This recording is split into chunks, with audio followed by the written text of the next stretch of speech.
The old house loomed at the end of Ashwood Lane, dark and imposing. People whispered about it. Haunted, they said.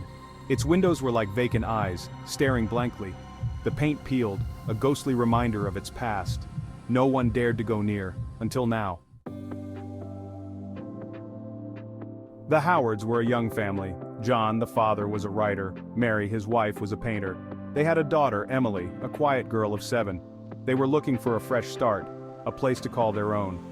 The old house on Ashwood Lane, despite its reputation, seemed perfect. It was large, with plenty of space for John's study, Mary's studio, and Emily's toys. The price was unbelievably low. They dismissed the rumors.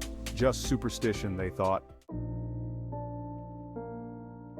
The first few days were uneventful. The house, with its creaky floors and dusty corners, seemed to hold its breath, waiting for the new occupants to settle in. John unpacked his books, his fingers tracing the spines. Each book held memories of their old life, now being placed on new shelves in a new chapter of their lives.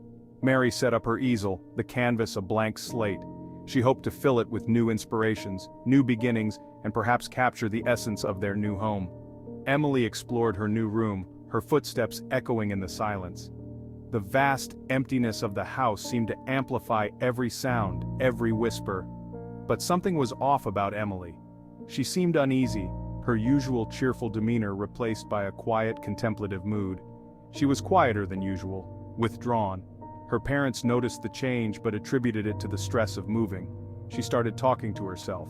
At first it was just a murmur, barely audible, but soon it became more frequent, more intense, whispering to someone no one else could see. Her eyes would dart to empty corners, her lips moving in silent conversation. Mary dismissed it as an imaginary friend.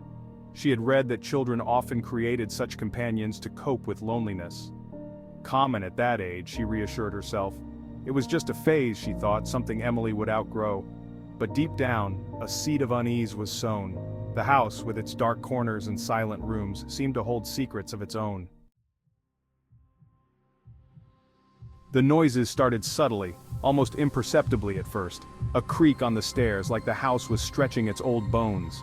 A tap at the window as if someone or something was trying to get in. A floorboard groaning in the night, echoing through the empty halls. John blamed the house's age. Old houses settled, he told himself. It was just the natural sounds of an aging structure. It was to be expected, he thought, dismissing the noises as harmless. But the noises grew louder, more insistent, as if demanding attention. A thump in the attic, like something heavy had fallen or been dropped. A rattle in the walls, as if something was moving within them. Whispers just beyond the range of hearing, like voices from another world. John tried to ignore them, convincing himself it was all in his head. He refused to be drawn into the fear, determined to remain rational. But Mary wasn't so sure. She felt a chill in the air, a sense of unease that she couldn't shake. She started seeing things out of the corner of her eye. A fleeting shadow. A glimpse of movement that vanished when she turned to look. Their new home, which they had hoped would be a sanctuary, was starting to feel less like a refuge and more like a prison. The walls seemed to close in on them, the air thick with an unspoken dread. They couldn't escape the feeling that they were not alone, that something unseen was watching, waiting. Emily's behavior became increasingly strange. It started with small things like her sudden bursts of laughter in the middle of the night. She would giggle at nothing, her laughter echoing through the empty halls, sending chills down the spine of anyone who heard it. Her eyes would follow something unseen, darting back and forth as if tracking an invisible presence that no one else could perceive. She talked to her friend more and more, her conversations growing longer and more detailed, as if she was truly interacting with someone. "Tommy likes you, Mommy," she would say with a chilling smile. "He says hello."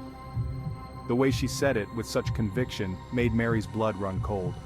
Mary tried to talk to her, to understand what was going on, but Emily would just clam up, her lips sealed tight as if she was hiding a secret.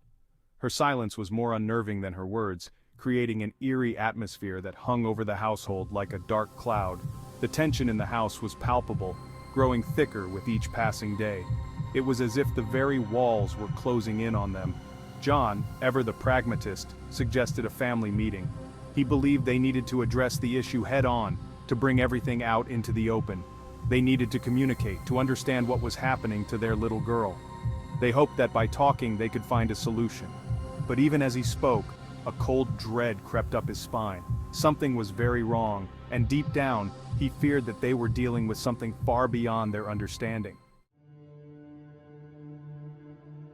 They found the note under Emily's door. Scrawled in a child's handwriting, the words sent shivers down their spines. "Tommy says you shouldn't be here. He says you're not welcome."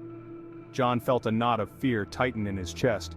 This was more than just an imaginary friend. This was something sinister. He looked at Mary, her face pale with terror. They both knew.